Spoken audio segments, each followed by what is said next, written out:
કે કૂવામાં હોય તો હવેડામાં આવે,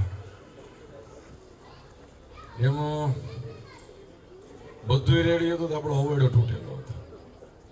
કૂવામાં પાણી હતું પણ આપણો ધોરાજીનો હવેડો તૂટેલો હતો. પંચાયત થી પાર્લામેન્ટ સુધી બધે ભાજપની સરકાર હોય અને અહીંયા એક આપણે કોંગ્રેસ આવી તો અમે શું કરીએ? આજા આ ચૂંટણી શેના માટેની છે? કે તમારો અવાજ છે ને, એક બેનને જે પાણીની વ્યથા હોય ને, એ 100 મત દેવરાવે ને ધોરાજીમાં પાણી જોઈશે.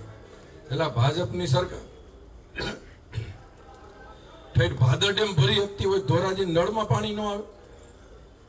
પણ તમારે ત્યાં ખાટલે ખોટ હોય, ભાજપ વાળા શું કરે? કોંગ્રેસની સરકાર તમારા ગામમાં હતી તો ભાજપ વાળા શું કરે? તમે મને એટલું કહો કે ધોરાજી કરતા ગોંડલ મોટું કે નાનું? મોટું ને. તો ગોંડલમાં એકાત્રા પાણી આવતું, ધોરાજી ન આવે. તો એનો જવાબ કોંગ્રેસ વાળાને આ ચૂંટણી રૂપી દેવા માટે આ ચૂંટણી આવી કે આખા ગુજરાતમાં પાણી એકાત્ર આવે, ધોરાજી તમે કેમ નથી દીધો એની સજા દેવા માટે ચૂંટણી છે. તમે કયો બેનો કે કોંગ્રેસની સરકાર હતી, આ બધા ડોહીમાં એ જોયેલી છે, તો ત્યારે ડોહીઓને હાંધા નોત બગડતા?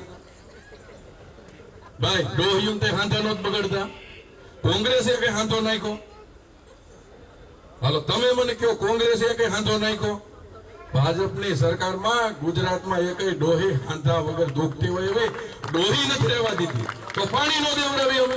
ધોરાજી નગરપાલિકાની ચૂંટણી વખતે ભાજપના જિલ્લા પ્રમુખ અલ્પેશભાઈ ઢોલરિયાએ લોકોની સમક્ષ, લોકોની મિટિંગોની અંદર, સભાઓની અંદર એવી વાત કરી હતી કે ધોરાજી નગરપાલિકામાં ખાટલે ખોટ છે અને હવેડો ફૂટેલો છે. આખા ગુજરાતની અંદર, કેન્દ્રની અંદર ભાજપનું શાસન છે અને નગરપાલિકા કોંગ્રેસની છે, ત્યારે લોકોને એકાત્રા પાણી મળતું નથી. જો નગરપાલિકા ભાજપની આવશે તો લોકોને એકાત્રા પાણી વિતરણ કરવામાં આવશે, આવી વાત કરી હતી. જેને લઈને આજે નગરપાલિકાની અંદર જ્યારે ભાજપનું શાસન છે, ચૂંટાયેલા ધારાસભ્ય ભાજપના છે અને સંસદ સભ્ય પણ ભાજપના છે, ત્યારે નગરપાલિકા દ્વારા આશરે 5 થી 8 દિવસે પાણી વિતરણ થઈ રહ્યું છે. જેથી અમોએ તેનો કાન ઉમેરવા માટે અને લોકોને જે વચન આપ્યું છે એ યાદ અપાવવા માટે